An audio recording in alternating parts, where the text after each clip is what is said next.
Kevin et Guillaume, bonjour. Bonjour. Bonjour. Alors la semaine dernière, on était au Chili Oui. et cette fois-ci, vous refaites un crochet en Argentine que vous commencez à bien connaître. Alors qu'est-ce qui a motivé votre retour en Argentine?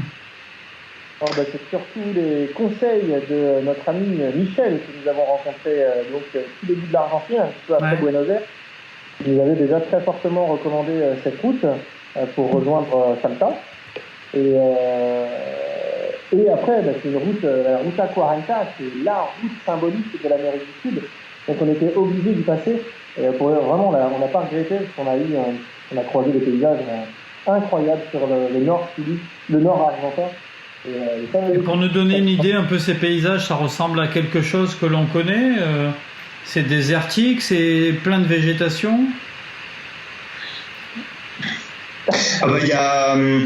Voilà, c'était surtout désertique.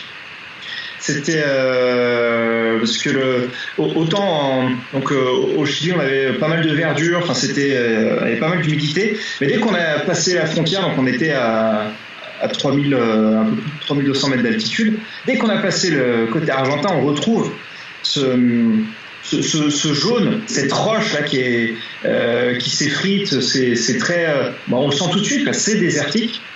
Et c'est ce qu'on en retient, c'est très très jaune, désertique, des fois des paysages à perte de vue, et on pouvait toujours voir sur notre gauche la cordillère qui était pas trop loin. Et du coup, les températures, c'était quoi comme saison et quelle température vous aviez? C'était l'entre-saison. Donc on quittait, on commençait à entrer dans la saison des pluies qui était en train d'arriver tranquillement.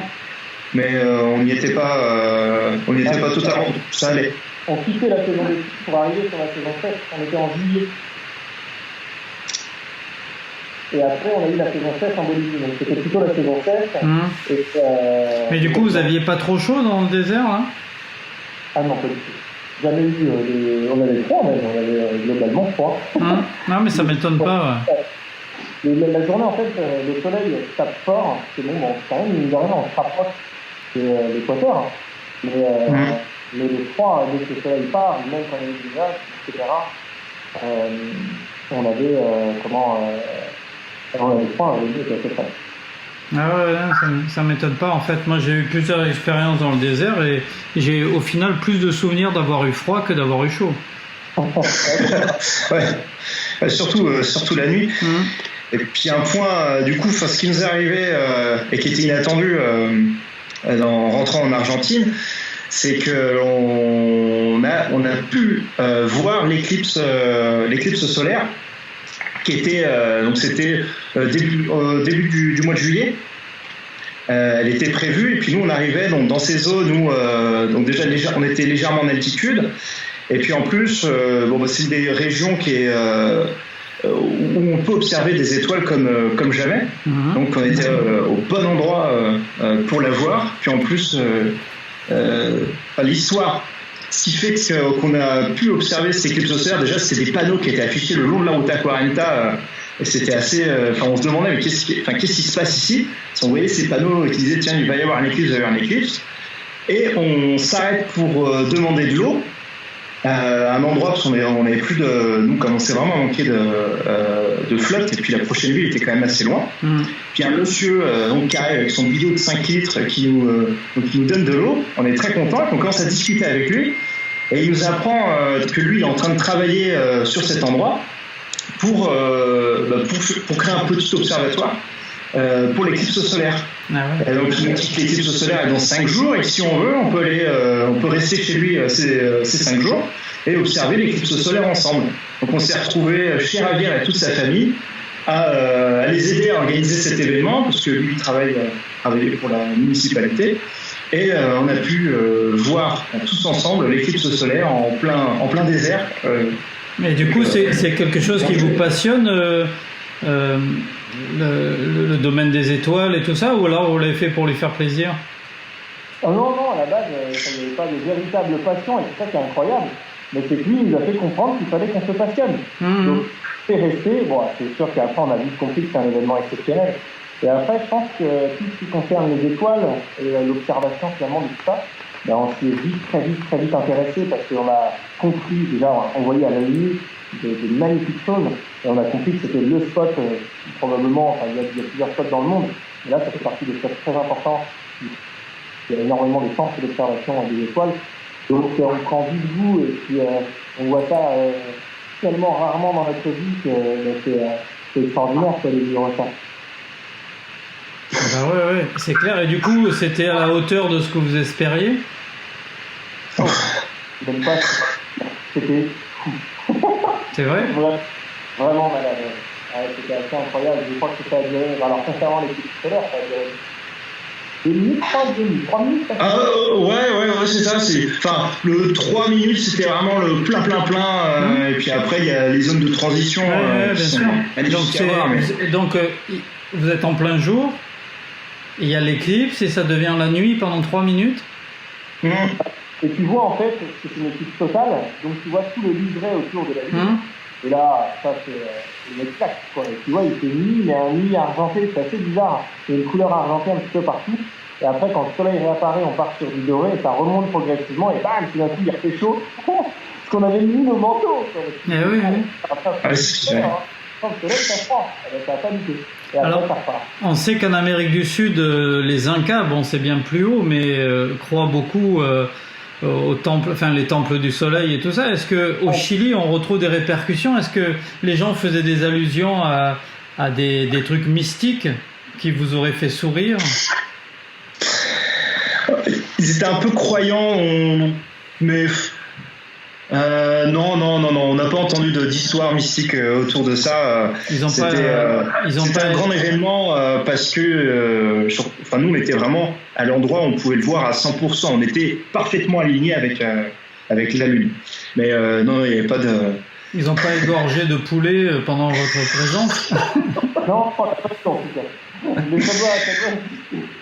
Ouais, non, ça va, non, il y avait beaucoup d'observateurs, enfin, même la NASA s'est déplacée pour voir l'éclipse. C'était un événement comme une fête de ville, quoi.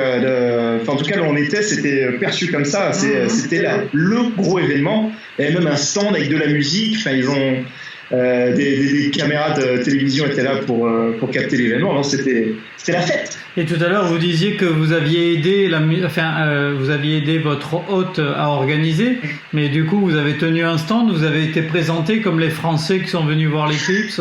Non. Il y avait Javier, en l'occurrence, le Javier argentin, nous a largement fait de la pub. Ça, il n'y avait pas de problème. Il nous a emmené voir les radios, des télés locales. Oui. On l'a aidé comment le petit lieu qu'il a construit avec des amis à lui, et surtout sa famille. Donc un petit centre d'observation. On l'a aidé à surtout dégager le maximum des poubelles qu'il y avait, la pollution visuelle qu'il y avait tout autour, donc le plastique. Et je crois qu'on avait fait que ça, avec Javier en tout cas, donc c'était une toute petite aide qu'on pouvait donner. Mais bon. C'était avec lui, quoi. Il était ravi comme jamais de nous recevoir. Et on a été reçus comme des princes, quoi. Vraiment, c'était super, quoi. Comme une très très belle rencontre, vraiment une très très belle rencontre. Et du coup, votre deuxième arrivée en Argentine, vous aviez planifié une durée de temps vous êtes resté combien de temps finalement la deuxième fois?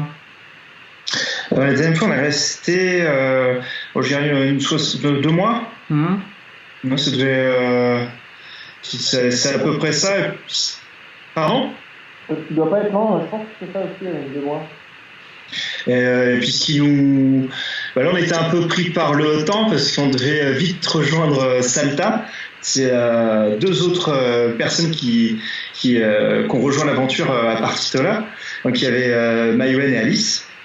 Et donc il fallait on s'était organisé, il fallait qu'on se retrouve là. Et puis nous c'est vrai que cette éclipse solaire déjà ça nous avait, on est resté donc 5-6 jours.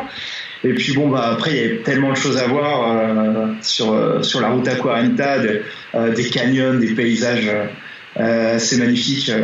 Donc on voulait prendre notre temps, mais en même temps on devait très vite arriver à Salta pour les accueillir et commencer le voyage donc à 5. Ah oui, ça change tout. Et ce voyage avec les 5, ça partait d'Argentine, mais du coup les autres suivaient votre parcours ou alors vous avez fait juste un bout de chemin ensemble? C'était, on a fait, oui, nous après on avait notre champ d'action. Bon, je pense qu'on voulait tous passer par le sud du Pèse. Après on essayait de les voir en fonction des spots à voir ensemble, ce qu'on pouvait faire, combien de jours on allait mettre. Et le chemin s'est dessiné comme ça en fait, tout naturellement. C'est à dire. Du coup l'Argentine, ça a duré combien de temps? Là, cette partie-là d'Argentine, Guillaume avait dit 2 mois. Et après, on est repassé un tout petit peu au Chili sur une frontière. Donc, on a réattaqué la cordillère des Andes pour rejoindre San Pedro de Atacama au Chili. Et en passant dans le Pacifico, et là, c'était le début d'une très belle aventure physique pour tous les quatre. Pour CTC, je pense qu'il n'y a rien de mieux là, parce que c'était assez raide. Avec des dur, clairement. Bon, je pense que rien que ça peut faire un épisode et on en parle la semaine prochaine. C'est l'ascension de la cordillère des Andes, du coup. Ça marche. Et est-ce que vous avez mâché de la coca en envie de savoir? Ouais, c'est vu de la coca, ouais, mais c'est vraiment ça. Ouais, ça marche, la semaine prochaine alors. Oui, allez, je vous dis à la semaine prochaine, les gars. Ciao. À la semaine prochaine. Salut.